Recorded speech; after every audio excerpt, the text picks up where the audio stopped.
abordaremos los 10 principios de la neurociencia para aprender. Algo importante, porque no solamente pretendemos ser más creativos y creativas, sino también la forma de aprender.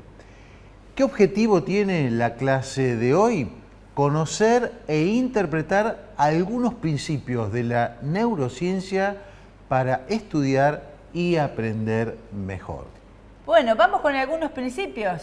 Primero, practicar regularmente deportes o actividades físicas. ¿Qué tiene que ver el deporte con el aprendizaje? Todo. El ejercicio físico aeróbico beneficia las capacidades cerebrales tanto en los niños como en los adultos. Quienes tienen una actividad física semanal más intensa tienen también una mejor memoria. Memoria igual creatividad y velocidad de procesamiento y de información mental, mayor velocidad mental. Incluso con 30 minutos únicos de bicicleta o de caminata al día, ya con eso pueden ser suficientes para mejorar el tiempo de reacción y velocidad de procesamiento en la información del cerebro. ¿Estás estudiando? ¿Estás preparando un final o un trabajo? Cortá un ratito y hacete un buen trabajo aeróbico, vas a rendir muchísimo más. Hoy, mañana y siempre. ¿Por qué es esto posible? Porque la actividad física genera BDNF, una proteína del cerebro que aumenta la plasticidad y capacidad de las neuronas para formar conexiones entre ellas, sinapsis neuronal. El número de las que nacen diariamente también aumenta y su vascularización y aporte de sangre que éstas reciben. La actividad física, en definitiva, genera una especie de lubricante que facilita el funcionamiento del cerebro para aprender, formar memorias, que es lo que necesitamos, y recordar. Para estudiar, sobre todo, necesitamos formar memorias. Muy bien, ahora vayamos a otro importantísimo, que es la alimentación adecuada y equilibrada. Perfecto. La alimentación tiene mucho que ver con el estudio y con la creatividad. Para aprender debemos evitar las dietas altas en grasas. Chao papas fritas, chao hamburguesas, por lo pronto chao todos los días. Un poquito no hay problema, pero en general una dieta rica en vitaminas, en minerales, en fibras, por ejemplo, de muchas verduras, de muchas frutas y proteínas magras, es lo adecuado. ¿Por qué? Porque esas dietas, cuando son altas en grasas, las dietas que tienen mucha grasa, reducen la sensibilidad de ciertos neurotransmisores del cerebro que se llaman los receptores NMDA. Que son moléculas del cerebro que forman parte de los mecanismos de plasticidad neuronal que hace posible la formación de memorias en lugares como el hipocampo y la corteza cerebral en el cerebro. Generamos memorias y a través de las comidas muy grasas vamos a trabar esos receptores que nos permiten generar esas memorias. La experimentación actualmente en curso también indica que una restricción calórica, o sea, una dieta de pocas calorías en la alimentación favorece la mayoría de los procesos mentales. Menos es más. No más comida nos va a hacer pensar mejor y no más grasas nos va a hacer pensar mejor.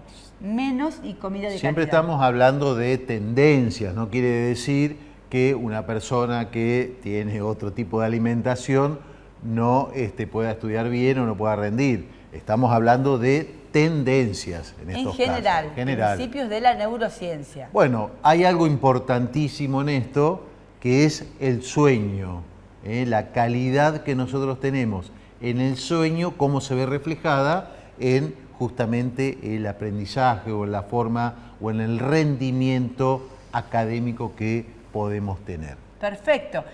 ¿Por qué? Porque el sueño prepara el cerebro para aprender. Y cuando el sueño ocurre después de haber estudiado, después de haber aprendido, haber ido a clase, me cuesta una siestita después, es importantísimo porque potencia la formación y estabilización de esas memorias. Es así, ¿por qué? Porque las mismas neuronas que se activan para registrar la información cuando aprendemos son las mismas neuronas que se encienden cuando dormimos. El sueño es, por tanto, una forma cerebral de practicar y fortalecer, practicar lo aprendido y fortalecer lo aprendido durante el día. Para potenciar el aprendizaje precedente, puede bastar con una siesta de 1 o 2 horas, aunque periodos más largos suelen ser también muy beneficiosos. Pero es muy importante acostarse a dormir la siesta, pero primero haber estudiado. No vale acostarse solo, primero hay que acopiar. Hay que copiar.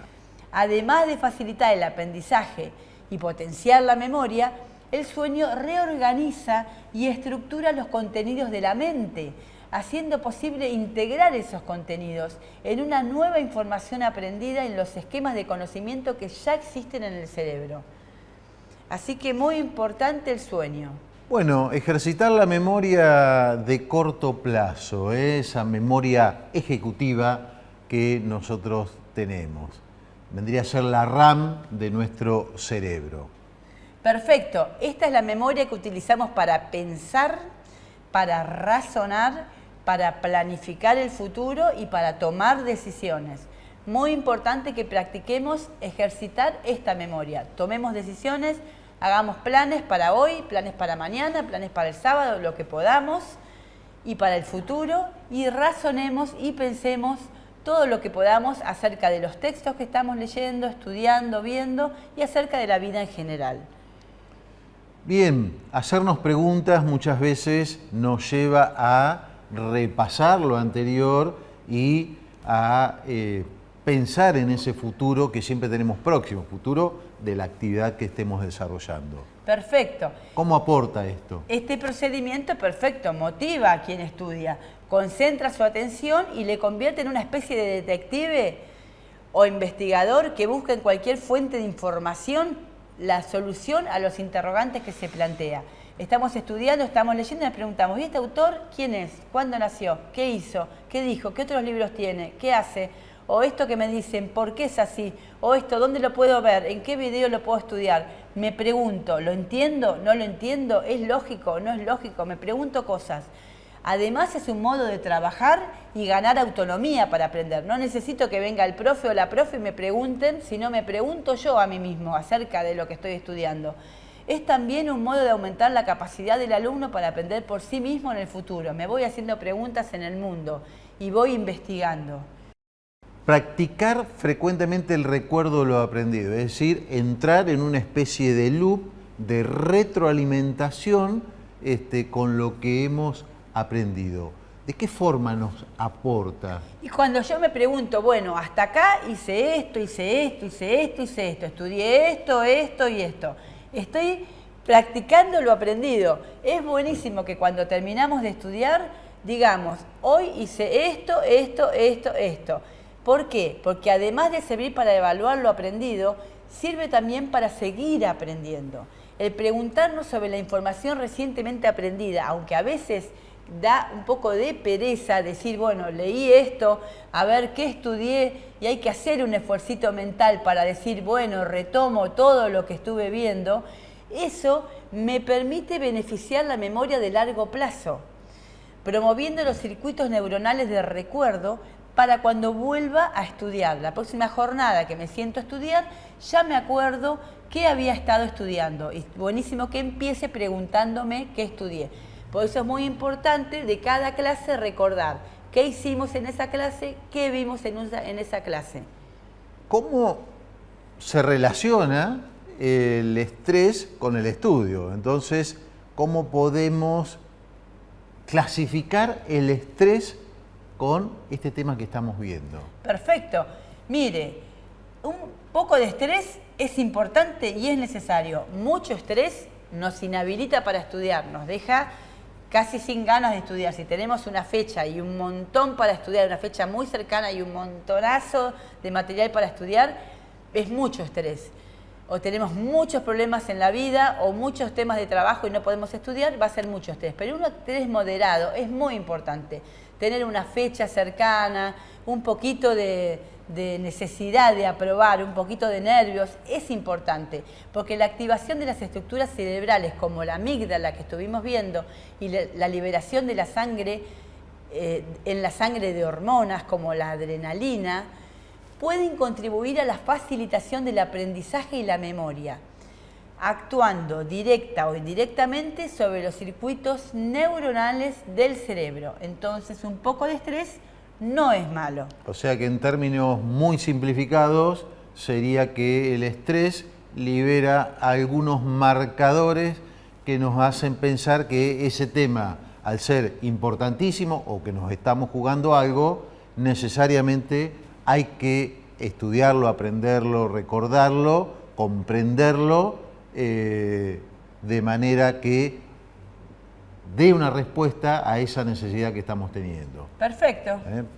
Bueno, y un homenaje a la lectura importantísima.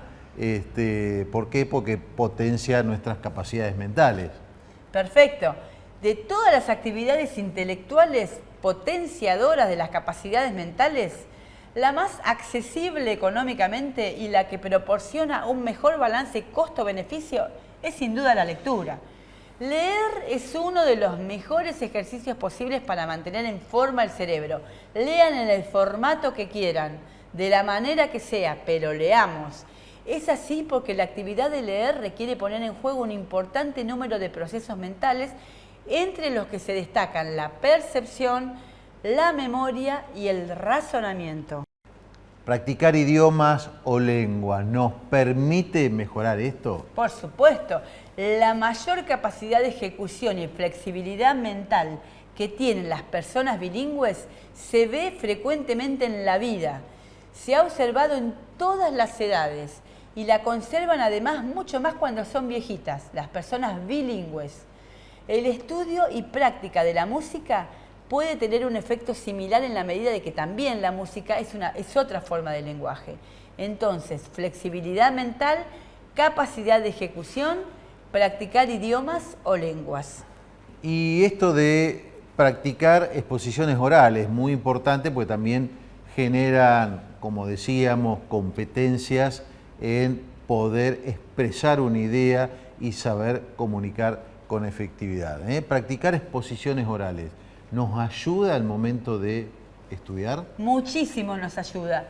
¿Por qué? Porque las evaluaciones orales o las exposiciones orales no solamente nos permiten a nosotros tener un mayor conocimiento sobre lo que conocen los alumnos, porque se ve inmediatamente, sino que sobre todo inducen en los alumnos un tipo de estudio más basado en la comprensión de los materiales, no en la memorización del material, que eso enseguida se olvida, en la comprensión que además genera una memoria a largo plazo, mucho mejor que la que resulta del tipo de estudio que es repetir y repetir y repetir y repetir el material.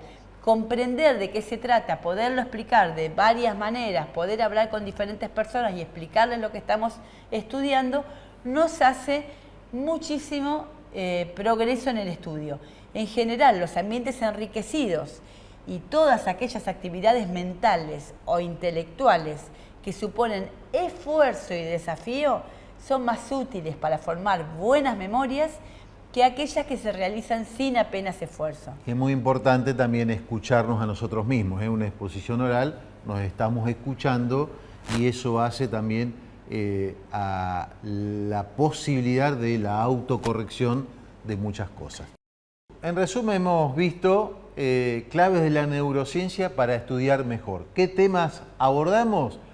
Practicar regularmente deportes o actividades físicas, tener una alimentación adecuada, ejercitar el sueño, es decir, dormir lo necesario con regularidad, ejecutar o ejercitar la memoria de corto plazo, hacernos preguntas, interrogantes, practicar frecuentemente el recuerdo de lo aprendido, la relación del estrés con lo que estamos haciendo. Un poco de estrés no es malo, siempre muy poco en este caso. El homenaje a la lectura, practicar idiomas y lenguas y practicar exposiciones orales. De esta forma hemos visto de qué manera podemos potenciar estas claves de la neurociencia para poder estudiar mejor.